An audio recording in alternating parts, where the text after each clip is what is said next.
so much junk, so little time. Probably one of the most hotly contested arguments online is what's the best EDC bag or bug out bag. Here's Tyler with Survival Dispatch Gear Reviews.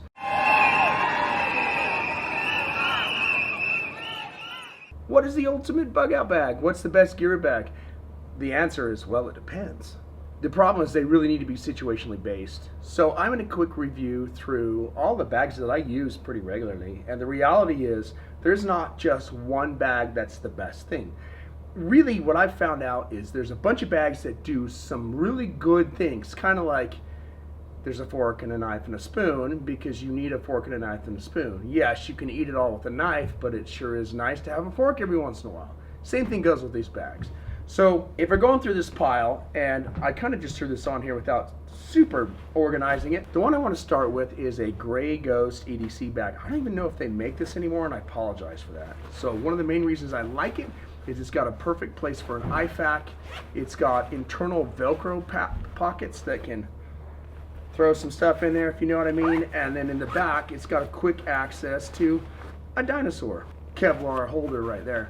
And the main reason I like this is because it looks like something I bought at REI, but the reality is it's full of a bunch of type of stuff that scares people at REI. Next level, I have a Vertex sling bag, and it's for the same purpose, only it's bigger. The reason that I like it to be bigger is because sometimes I like carrying something with a suppressor on it, or something a little larger, or, you know, diapers. So it's got a nice quick rip open front right here. And if you've noticed inside of all my bags, I've got a blood type. Yes, that's my blood type, and I do that for a reason, and it goes with my medical kits. The next level is where I keep paperwork, wallets, an Anchor battery tank to recharge my phone, that kind of kit. And just like that other bag, it's comfortable, it can sling, I can push it to the front and do the things that I need to do, and right here on top gives me a lot of space for something really big. Also, if I do open it all the way, it stops and it holds. And that's good because you don't want your crap and your kit to flop down, but you do want access to it quick. So those are two of my main EDC bags. Second Vertex bag I actually got, this was given to me a long time ago. It's one of my favorites actually, mostly because it's got some really cool tiger stripe on it. And there are some residual things in here for me carrying this on the regular. I've got some Hell's Fire starting and a Wazoo card that burns and goes up in flame really, really quick. Some of this is nice to leave in your kit on a regular basis so that when you do switch stuff like your IFAK and your firearm from one kit to the other kit, you've got fire starters, lighters, and those type of things already in your bag. This bag's got a really cool handle. It's got open space here, Velcro, again, blood type, kind of hidden in there a little bit, but that's where I would keep my medical kit. A large, genuine, like, big pocket to put all your stuff that you carry. And then again, it's got that sling piece that opens up so that you can Velcro your dinosaurs in the pocket. Anyway, again, I really like that one. Vertex kind of blends in a little bit. One thing that I really like is the idea of urban appropriate camouflage, meaning I can wear this in the urban environment and not get too many eyeballs, but it actually doubles by being functional camouflage if I ever have to use it in the backcountry. One of my other long favorites is a very lightweight Caramar SF bag. This is a Saber 36. I've got the little one, I've got a big one. The thing that I like about these Caramar bags is it's a flat green, which is a form of camouflage that looks appropriate in just hiking or backpacking or normal day-related stuff.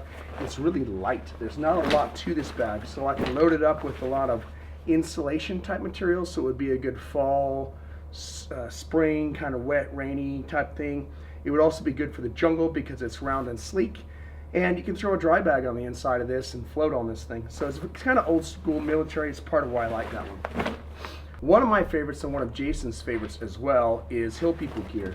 I have a couple different variants of the Hill People gear. This is I think it's their Tarahumara bag. Forgive me if I get that wrong, but it's very simple. It's just a simple bag. It's got a hanging string, and this happens to be a ferro rod on the inside of it, where you can just put some stuff in, throw it on your back, and be good to go. Now, Hill People gear, one of the coolest things about them is they have chest rigs that will integrate inside of these kits, or they can be standalone.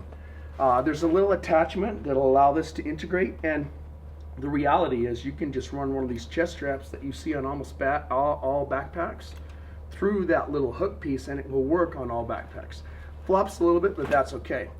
And I've got these separate because I like wearing this all by itself on the regular, right? It's a great place for a small dinosaur, and it won't fit a large dinosaur with the light. So we throw that on there right there. It's got just a general pocket. I usually keep fire starting implements, lighter, that kind of stuff, wallet, light, batteries, that kind of things.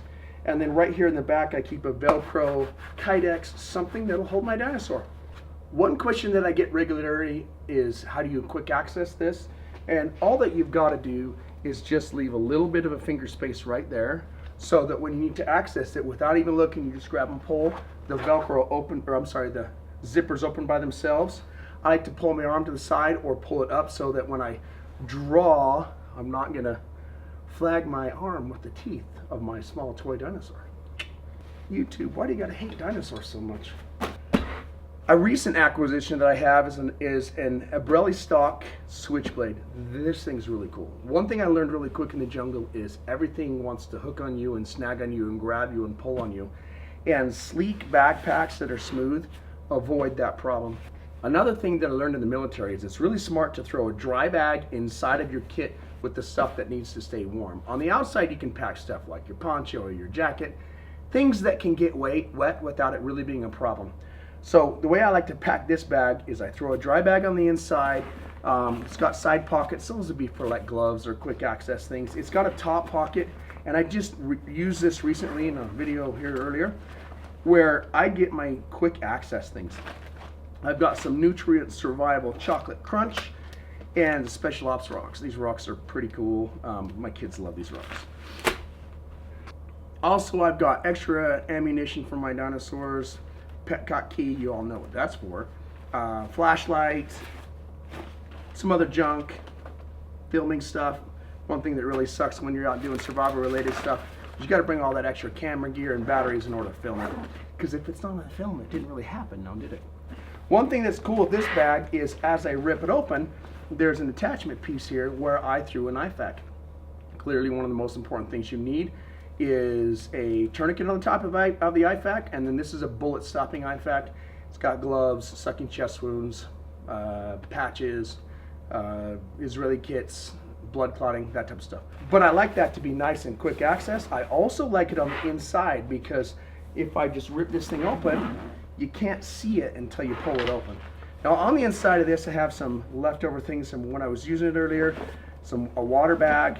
I got a question on the last video. This is a bee-free K9 filter inside of a big bag that happens to attach to the bee-free K9 filter. This says Adventure Driven Hydro Pack. I don't care what you buy. I just care that I can take this, scoop it in the water, and squirt it in my mouth, and that when I roll it up, it's super light, and I can even stick this in a cargo pocket, and I've got almost 2 gallons of access of water that I can carry with me, so I don't have to stick my face in a mud puddle and drink out of a straw. Okay, it's got some cool side pockets. I'm currently using camouflage in there that we're using for some videos, and in the other one I threw a ham radio. One of the best things, one of the best answers out there really is to mix and match kit. I really like Abrelli stock. I've been using them for years, and I really like Hill People gear. So I have mixed the two together and taken one of these chest rig kits Hill People gear makes and attached it to my Abrelli strap bag. This way I can keep some stuff in here. This is the large chest rig. The reason I like the large chest rig is it takes a full-size dinosaur with a light on it. Fire striker. That's really cool looking. There's no perfect answer to any of this stuff. There's no way that you're going to carry a bunch of tactical gear and look perfectly civilian, but you can mix a lot of this stuff. And fortunately, if you have mix match colors and just different looking things that are flat colors, maybe a jacket to cover up my bright patron saint of hate and discontent shirt, you know, you can still kind of move through the dark, move through the back alleys without really being super spotted and still kind of look presentable. This chest rig isn't super presentable in an urban environment, but who says I can't detach it and throw it in the back?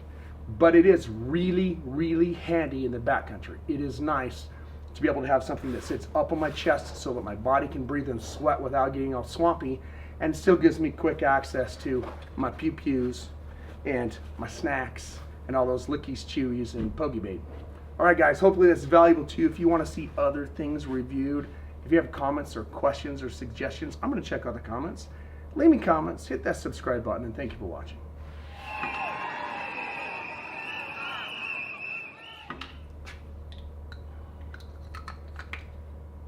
This looks crazy to get in and out of. All I gotta do is push one button.